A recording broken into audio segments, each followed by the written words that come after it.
Hello! It's been a while since I've made a video. It's been quite a long time, definitely.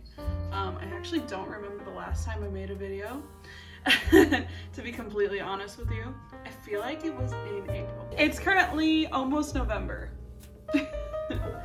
I've been pretty busy, booked busy, which I'm very thankful for. I've been working on a ton of stuff, and I'm really excited to show you what I've been working on in that span of time. I just really like, well, I don't love, taking a long break like that, but then I have a bunch of stuff to talk about, and then I don't, run out of stuff to talk about. Don't run out of things to say. So yeah, the first thing I wanted to talk to you about, you can see Colonel ringing her bell. Classic. The first thing I wanted to talk to you about was making my Riso zine. I made this zine specifically for Milk, which was a Milwaukee indie local comics festival, a con, convention, tabling, seeing prints, buying zines, selling comics, all of that. But I've never made, that was my first zine, I think. Definitely my first Riso zine. And I'd never really made a comic before, even though I'm part of Comic Social and I love reading comics, but never really been able to make one. I was able to make a very loose, colorful, just very abstract comic, which I love.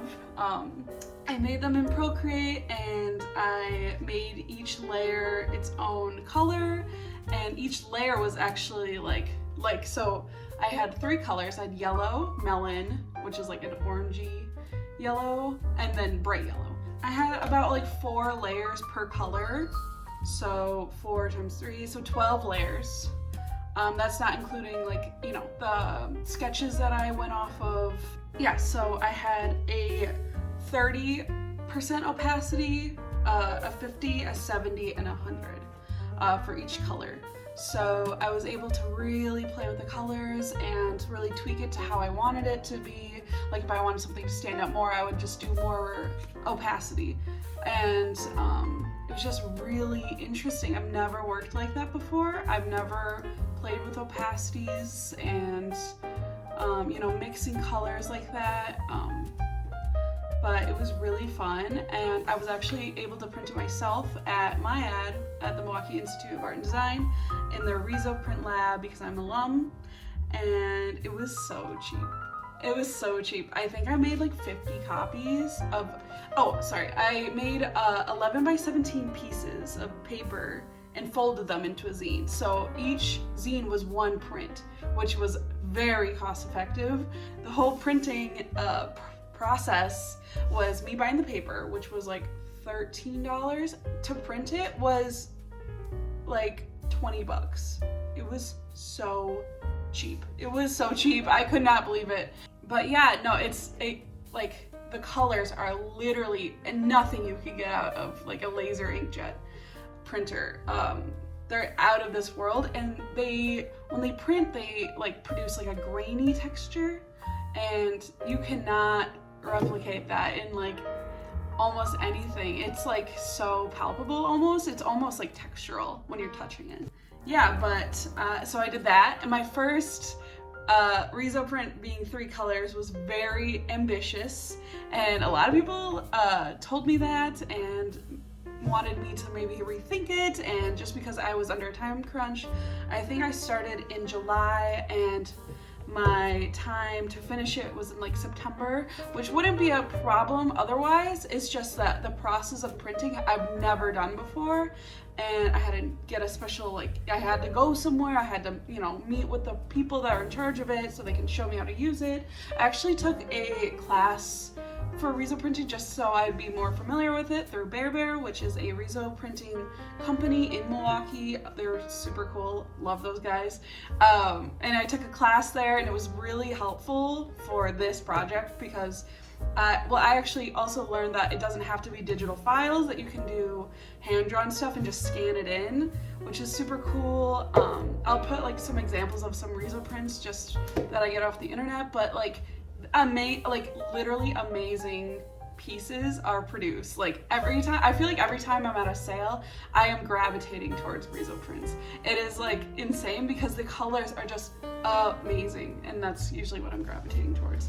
And it's about a woman, a witch named Gertie, and she meets a frog, and they take a little hike to the farmer's market, and they, you know, explore there, and they meet little friends, and then they buy some stuff, and they come home and have a cup of tea. It's very simple, and it's perfect for like my first project, especially like my first comic. And you know, it's super like, there's not a ton, I don't think there's like a ton of shading. There's not like, you know, super detailed. I mean, like it's really detailed because it's small, but like, you know, it's not like technically a masterpiece, but it was really, really fun to do.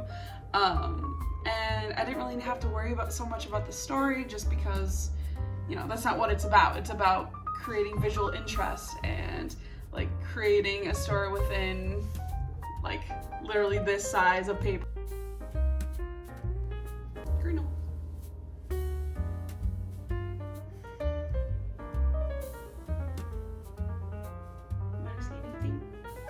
Nope, she's done.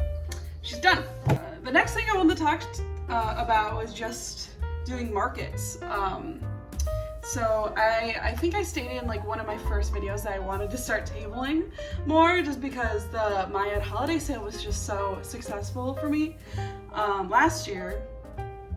And I was like, whoa, this actually is like a cool way to like, you know, talk to people face to face and like get my name out there, get my business cards moving around instead of just being here. So I did the Makers Market in Milwaukee, which is a really cool market to be in because they have such a range of products, people, just in different business types. Like there's food, there's jewelry, there's, you know, accessories, and then also like art, home goods, just so like literally anything.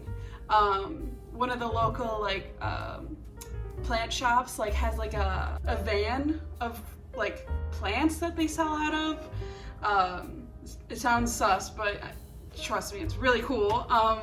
But they're there, like it's like a lot of people, but I've been really enjoying going to those. But I've also like I did the Makers Market the first time, and that was really fun, and I felt like maybe like what I'm selling isn't like, you know, perfect for like the kind of people that go to those kind of things. Like I wish that, you know, there's more like things that were centered around like what I'm doing. Like there was only one other person that I remember that was selling like prints and stickers and stuff, and she was really cool, but you know, like it's not really like that kind of place. A lot of people want to do gifts or, you know, jewelry, stuff that they can wear. Like I feel like it wasn't very like aimed towards what I was wanting to do, or what I'm trying to sell, and that's totally fine. And I might do it again this year, but that's just a good thing to keep in mind, especially, you know, like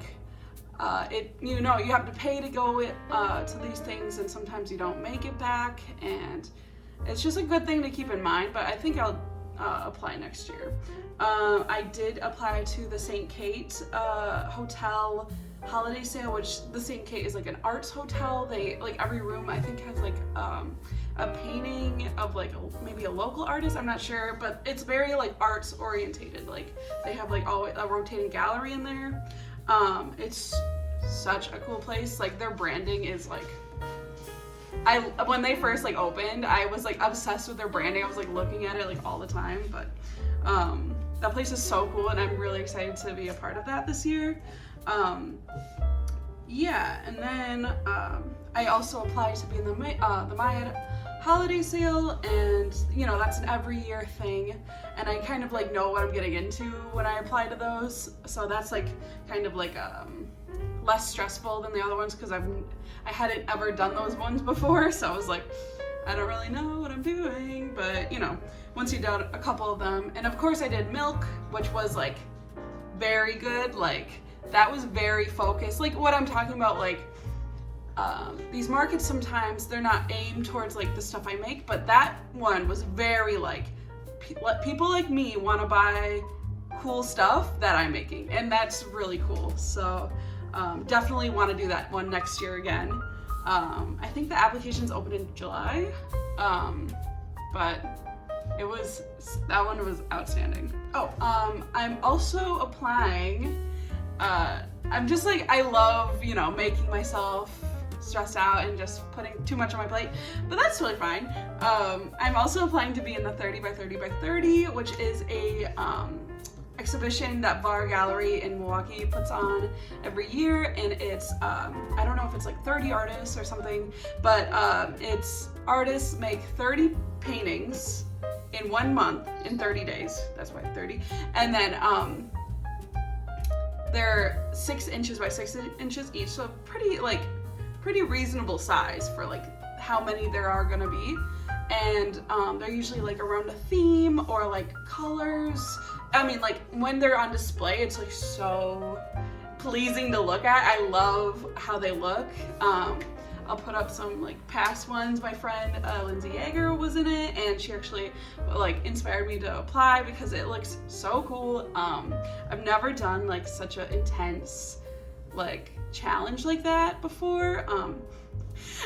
Anyway, I hope. But yeah, I'm hoping to like get at least started a little bit, even like a little bit in December. I mean, if I get in. I'll update you guys like if I get in. Actually, I'll probably like talk about like all of the sales that I applied to, didn't get in, or did get in. Just because I think it's really hard to like apply to these things because you're like, am I ready yet? Like, is my stuff like up to par? And like my display is very rudimentary. Like, it's not anything super overwhelming or anything. But like it's really cool to like see, you know, people that are like super professional going to these things. So I'll just talk about some places that I did get into and didn't get into. So the St. Kate I got into this year. I think both days.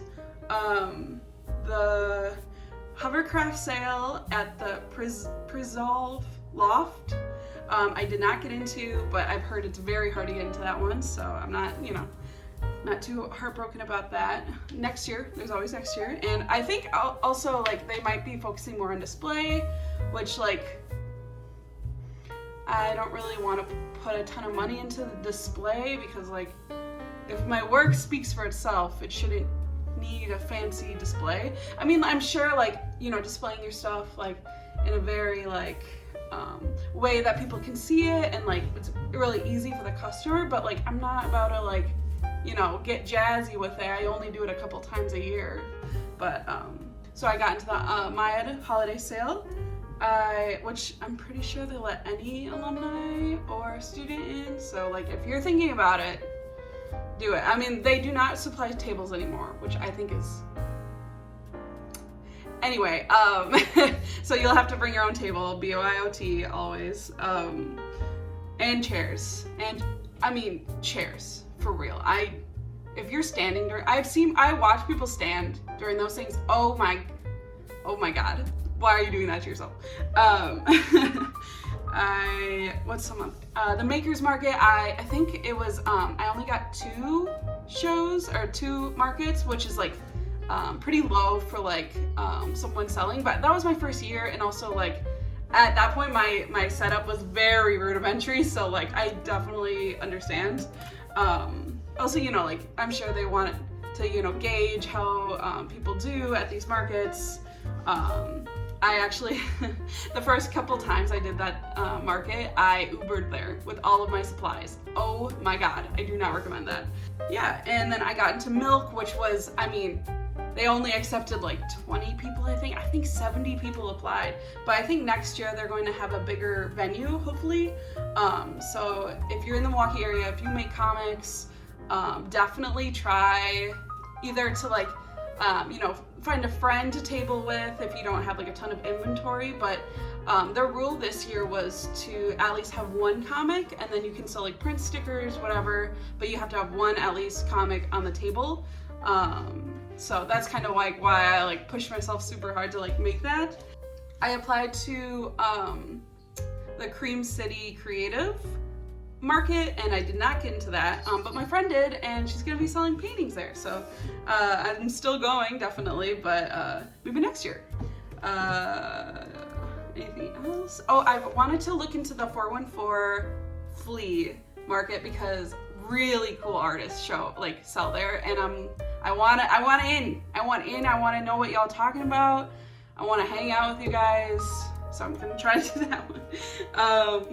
And yeah, I think that's all the ones that I did. I didn't apply to the 414 at all this year just because I didn't know about it, but now I do, so I'm gonna keep an eye out for next year. Happy applying. I'll put like my setup of like what I kind of like do, of like how I kind of display my stuff, because it's simple, and I don't think you need to like go all out all of the time, especially if it's not your main thing. If you're doing it every weekend, then yeah, you can invest in that, but like I'm okay with just my little stands and stuff. So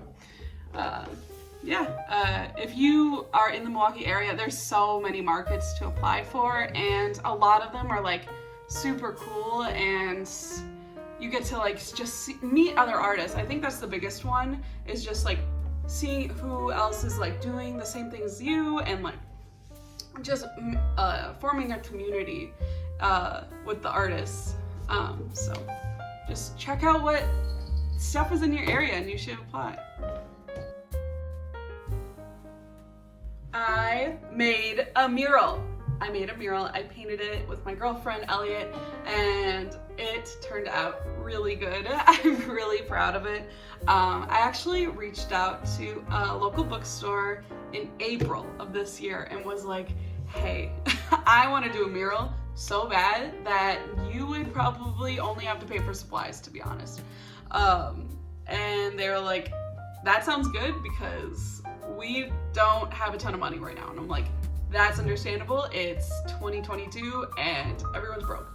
And I luckily, I'm in a place in my life right now. I have a full-time job. I do freelance on the side. Like, I'm okay with doing some work for free, and that is definitely not something I would recommend people. I don't think that anyone should work for free, but I personally am in a position that I could, and I think that the experience in this particular case was worth more than any monetary value I would have gained.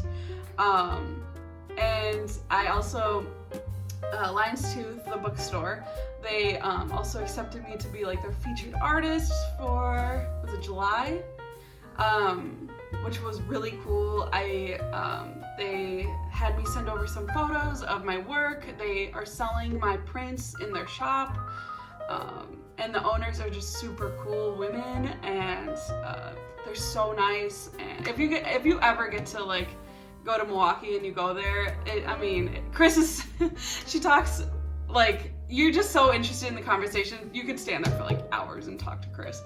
But no, they're super cool. And this mural took it took about like, I want to say like 16 hours, and that was definitely way more than I thought it was gonna be. I definitely thought it was gonna be a like, oh, we'll work for 4 hours the first day, get the grid up, get the tape obviously, and like map everything out, get the first base on, and then like, the next day we'll do like the rest. And because mapping out especially where it's gonna be, the mural was 6 feet by 4 feet, so it's a pretty decent size. It's not like huge or anything, but it was like a good size for a first mural in my opinion.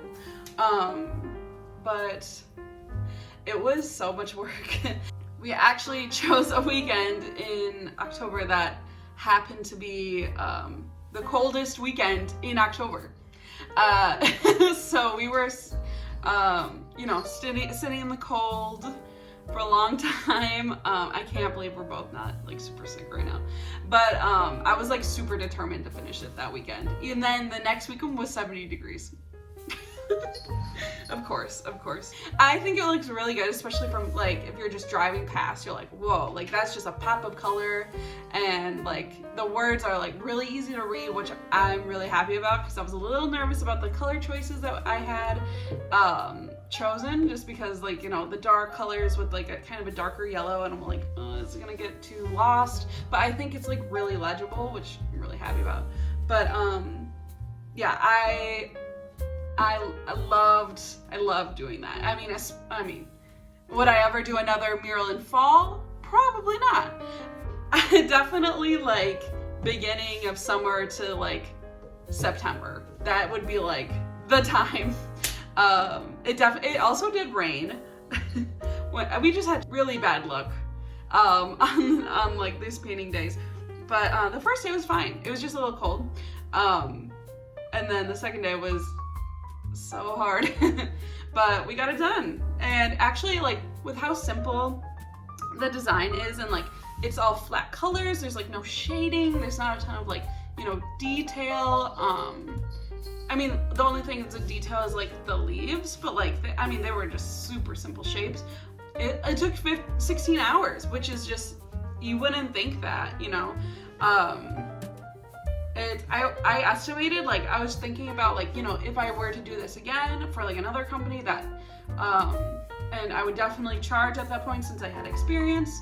I would definitely, like, that would be like a $700 to $1,000 mural, if I were to like you know, pay the rate that I would have chosen, especially like knowing how labor intensive it actually is, because I was like, it'll be fine, it's just a big like painting, right? I have been like underestimating like a lot of things that I'm like, oh no, it'll be fine because I love painting, or like I love printmaking, so if it takes a long time, whatever, I'll just be enjoying it. Even if you're enjoying it, it is labor intensive, it is work, it is, you know, labor. It is labor, and labor should be paid. And you know, that's something that I've always known. It's just, you know, this time I thought that, you know, the reward is worth it, because this wouldn't have been able to happen if I had charged you know, what I should have. But that's totally fine, and I'm really happy with like how it turned out. We're gonna have a little like reception for the mural on the 5th, I think, at Lion's Tooth, to, you know, like celebrate that it's being done. And I'm really excited for like you know, people like walking past. I actually designed it so that like a person would stand in the middle, and then, you know, it would be like a picture moment. And I'm kind of excited if anyone like tags me in it, or like is like, oh, you know, just checked out the mural, and like tags Lion's Tooth, and just like having more brand awareness for this bookstore, which I really, really believe in. They specialize in like local zines. They do a ton of like local artist events all of the time, and they're rooting so much for like little artists all of the time. And it's just like such a, like, it's almost like faith is restored in humanity, that I know that a place like this can exist for a long amount of time. They specialize in like, you know, like graphic novels, comics, you know, not like comic books, just like real like bound books of like just comics and graphic novels, and zines, like I said, and just little local artists. They also like sell prints and stickers there. It's just like, if you're an artist, or if you're just like really interested in publication design, I mean, that is just like a kid in a candy store. I can stand there for like hours and hours, and it's a small store, and so that like kind of tells you a lot, like how quality their stuff is. Like, I think that like what sets them apart from like another comic book store that's like selling very mainstream stuff, I feel like that the owners really like curate their selection of stuff to show like queer artists, black artists, or POC artists in general. I think it's just so cool, and such a different approach than a lot of like these bookstores that are focusing on very popular releases that, like, you know, is mass liked. It's just like they're focusing more on like very niche,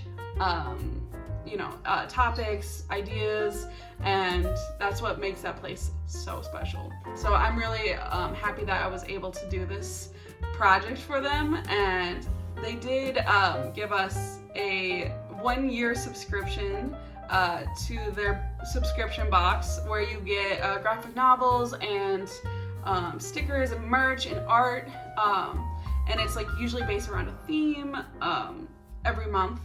But I'm really excited to see what their picks are, because every time I go in there, I'm like, oh my god, I want this, I want this. I'm like, girl, you gotta read the stuff you got, you know what I mean? I mean, that's every book lover going into a bookstore. Cool. It's so cool. Definitely check them out. I think they have like an online store. You can definitely buy books through bookstore.com or something like that. I'll link it here. But oh my god, it is like curated, like also I just kind of wanted to talk about like the supplies that I was using. So our budget for the supplies was $200, and I quoted that that was the paint, that was the brushes, that was like just the stuff you wouldn't think you would need, like rags. I mean rags like the ones that come in a box, the construction rags that are like Scott brand or something like that. I mean, those were lifesavers, especially with how cold it was. Like, I didn't want to wring out the brush myself. I needed something like to, get the water off your hands as soon as possible so it wouldn't freeze. That was like most important. Having a really good detail brush, I think. I guess actually this section should be like, supplies of like what I will do differently in the future. I bought like a value kit from Menards that had like a mini roller in it. It was like $3. I should have known from that price. A really bad detail brush, a mini roller, and a tray, all for $3. I should have known that. That should have been. But that was literally like, we put it in the paint and it was just like a sponge. It was just like literally the worst tool in the world. We just immediately threw that away, and that's just wasteful. So I just would skip like all of the value stuff that they try to sell you at those places. Just get what you need, and that's it. You don't get anything that you're like, that could be helpful. Like, we actually bought these little tubs of paint that were specifically for mural art, and I very much overestimated how much I needed. I bought a lot. I bought like 4 buckets or little containers of the cream color, of the white color. I think I bought like 2 of the white. I can't remember. I bought a lot. I have a lot left over, and I think that would have like cut the cost. I mean, how would I have known? I've never done like something like this. And in your mind, you're like, well, a whole room takes a gallon of paint. So like 16 ounces, that's a lot less than a gallon. So my mind was like, well, I need to get the equivalent of a gallon in paint. I don't know why. It's not a whole room. It's just a piece of wall. Anyway, so I definitely did that. I mean, like, I don't regret, like, overestimating their budget. If anything, I got, like, paid, like, $40 or whatever of just supplies that I can reuse in the future, which is totally fine. If they need touch-ups next year, like, I already have the paint for it. The only thing that I was trying to avoid was mixing. I was trying to avoid mixing paint. So I was trying to buy everything in pure colors. The only thing that I was thinking that I had to mix was like a gold, or like, like that marigold color that I used. I was like, oh, I'll definitely have to like mix that with the purple I bought. Because the color I got was like bright yellow. And I ended up actually like mixing almost every color, which was what I was trying to avoid. But, my perfectionist side was very much like, I want it to be perfect, and yep. So yeah, I actually did mix every color. And we actually got these really cool bowls from Menards that I definitely would buy again. They were so helpful. It was just a plastic bowl, and they had a metal rod on the side so when you're like painting, you can kind of scrape your brush, so you're not doing it on the side. It's kind of like only on a pull, so it'll go back into the paint. That was like so helpful, and it was like perfect. Like it was made to be held. Like they like formed a handle on the bottom of it. I don't know. It was just like almost like too perfect. It was so weird. But I got like a bunch of those, and I'm so glad I got like a lot of those, because we use like almost everything, because we were like mixing colors and like just like, you know, needing to remix stuff because I had to go over it again because I had messed up. I mean, so one thing that I would change again is just get like less paint. And that's just something that I learned from this project. 2 would be just allow times to retouch, because your hand, this little guy, will get paint everywhere, especially if you're wearing gloves. Oh my God, I was wearing gloves because it was so cold, and I smeared that paint everywhere. I can't tell you how mad I was when that happened.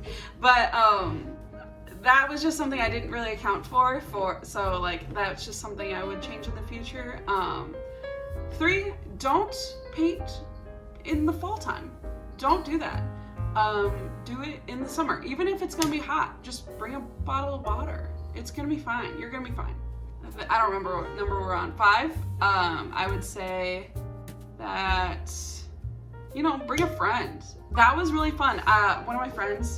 One of me and Elliot's friends came, and she brought us hot chocolates, and she sat with us, and that was actually like a big morale boost that I needed in that moment. I think we were doing, it was the end of the first day, I think, and we just needed something like, or it was the second day. I actually don't remember. We just needed a little kick in the butt just to like get it done and, you know, keep trucking. So that was really helpful. I would also say I just have access to water. We were actually really fortunate to be able to use a little faucet inside for our bucket of water, but like cleaning your brushes is so important for like getting smooth color onto the wall, so you're not like your brush isn't skipping paint, so you get you know, clean strokes. That was really important. We must have changed that bucket's water like literally 15 times when we were working. Like it was like a lifesaver, and I almost didn't bring that bucket, so I'm really glad I did.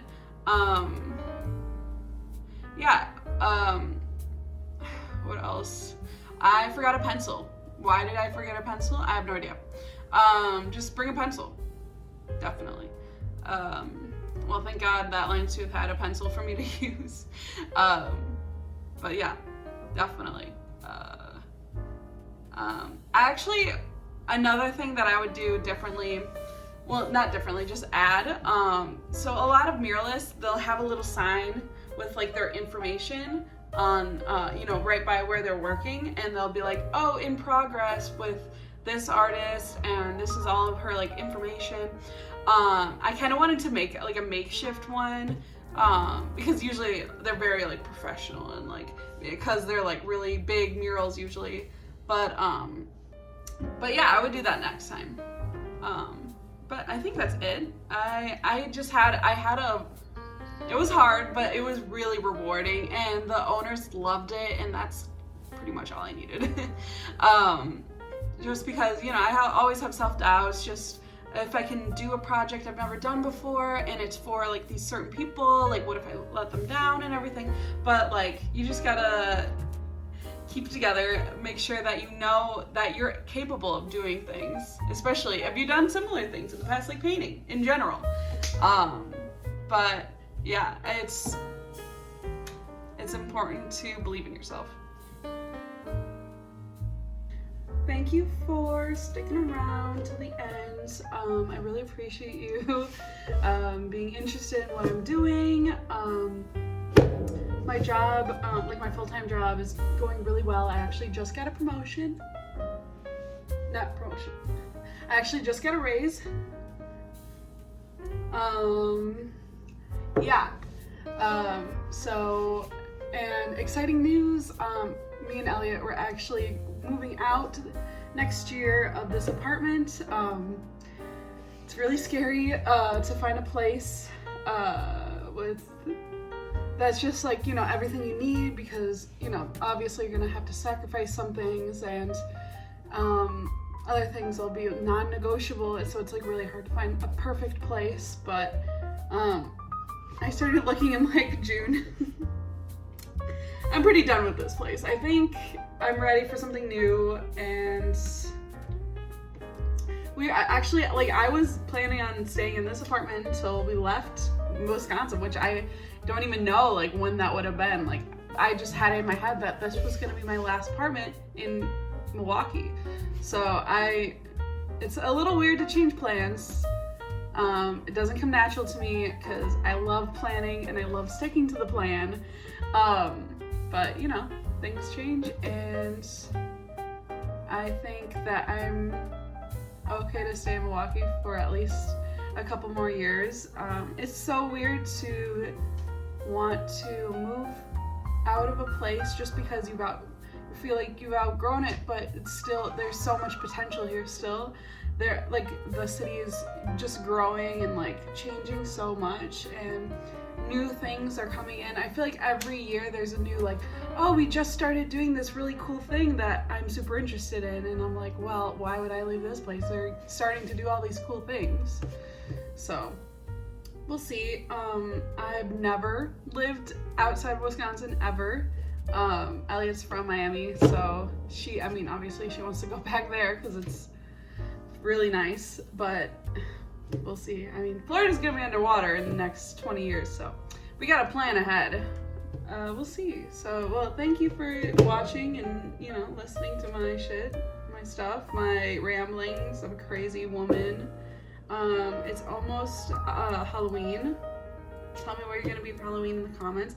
This is not gonna be done by Halloween. It's not. I just realized. This is gonna be an editing hell until probably no. Hope before Thanksgiving. Oh my god. Maybe on my birthday, which is November 12th. So, if you want to plan anything, for me, that's when it is, and that's all I'm gonna say. I just bought tickets to the Maggie Rogers concert in February. Oh my god! I've like been obsessed with her like all summer. So I'm really excited about that. Yeah. And if you want to stay up to date, because I don't post here very often at all, I post to Instagram sometimes. I post to Twitter, not a lot, and I post on my story a lot on Instagram. So if I'm doing something new, I'm actually working on a painting. I haven't been filming it just because I'm not in the groove of painting or just filming myself paint yet. It's been a while. I think the last thing I filmed myself painting was like, I don't even remember. Oh, those mini paintings I did a while ago. But this is the painting I'm working on now. Hopefully it's gonna turn into a print. Oh my god, this thing is falling apart. Little cake. I'm having fun. I don't know. I just saw a photo on Pinterest and I was like, yeah, that sounds good. Obviously I changed the colors and I'm not doing the background, but we're just gonna try some stuff out. I feel like I need to be a little more playful, like with my art making. I just feel so stiff sometimes, and it's not that serious. It's just a cake, you know what I mean? Like, and also like I need to get out of the mindset of like making stuff for selling. Like, I think this might be a hit or a miss. Like, I don't even know if this will be like a print or not. Like, I want it to be because I love the colors and I love how it's turning out. Classic smudge on this guy, but yeah, I like how it's turning out. So yeah. Well, that's the end of the video. Thanks for sticking around. Again, I think I've said thanks for sticking around 3 times. So yeah, leave a comment. Tell me your favorite part of the video. Tell me your Halloween costume that you did a couple weeks ago, and tell me your favorite color. Okay, bye.